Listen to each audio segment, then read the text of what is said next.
from this and this to this and this. This perfect gooey chocolate banana cake was easy to make for a first-time baker like me. I used a weighing scale to measure my ingredients, but the cup equivalents are listed in the ingredient page.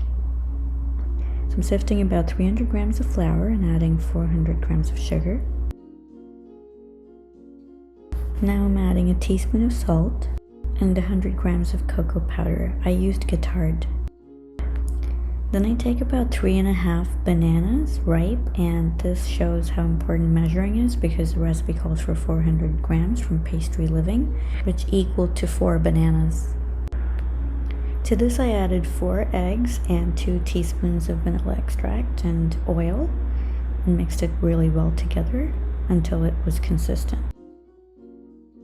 Now I'm adding the previously sifted dry ingredients and mixing it all together slowly by folding it.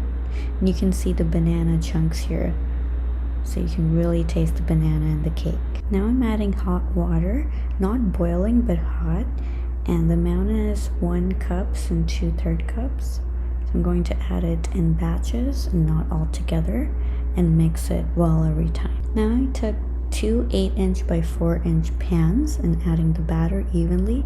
You can also measure it to ensure that it has equal amounts, but I just used my eyes.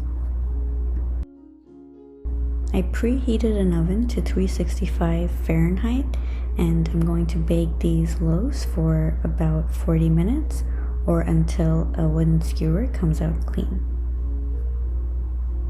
Now while the cake's baking, I'm going to prepare the frosting. Here I have 3 tablespoons of salted butter and half a cup of dark chocolate chips. I used Ghirardelli and melted it really nicely.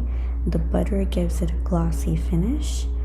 Then I sift a 1/4 cup of cocoa powder, and sifting is really important in the batter and the frosting because you want to avoid the lumps. Now I'm adding some confectioner's sugar as well, and you want to use confectioner's sugar for the frosting because you don't want the granulated grittiness of regular sugar. Finally add half a cup of whipped cream and whip it really well until it becomes a beautiful, creamy, soft and glossy texture. And by the way, if you don't have salted butter, I would definitely add a pinch of salt because that really opens up your taste buds and make you taste the chocolatey flavor even more. Now I'm bruleeing some bananas with brown sugar to add as a decoration and remind everyone that this is what the cake's made of.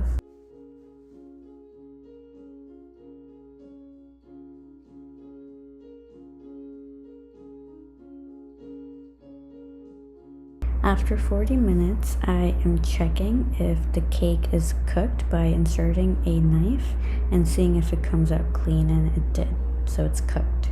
Now I'm placing it on a tray and I will start decorating and measuring out a square. So my plan is to make a stacked square that fits my cake stand, and measuring is super important for that. And this is actually a cake for my best friend that I made, so I wanted it to look presentable and pretty for her birthday party. I add the other loaf and try to make a square that's 6.5 inches on both sides, and I'm cutting the edges where both of the cakes will meet as well, so they meet more evenly as they come out of the pan and rounded edges.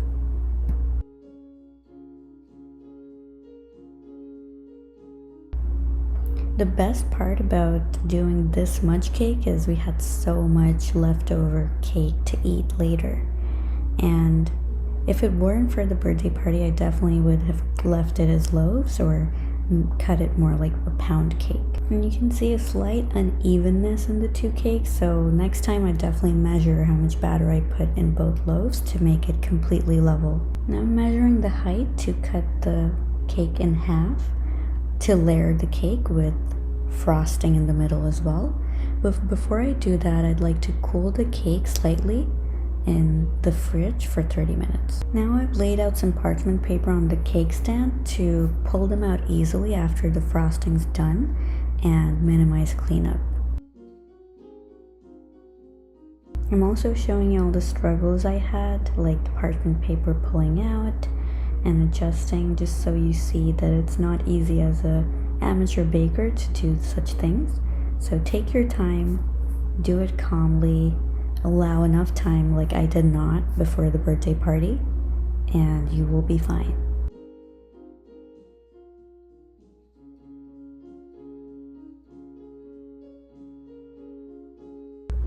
I'm also adding a thin layer of frosting in between. I would add more frosting, but I did not make enough, so again, for next time I definitely increase the amount of frosting I made, and I'd also make it a bit sweeter. It was a delicious cake, but it was dark chocolate over dark chocolate, so the frosting could have been a bit more milk chocolatey.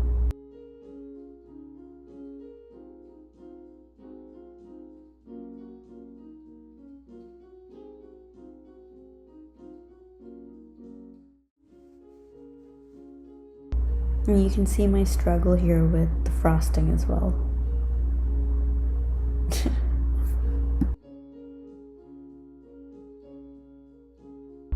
Now I'm doing some swirly patterns to add more of the rusticness to the cake, since I'm not going for the clean look. I'm not that professional, so I just leaned into making it look very rustic.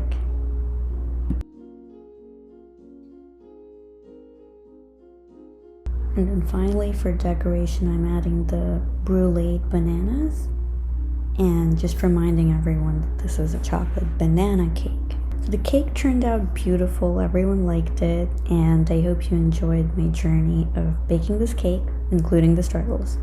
Keep watching.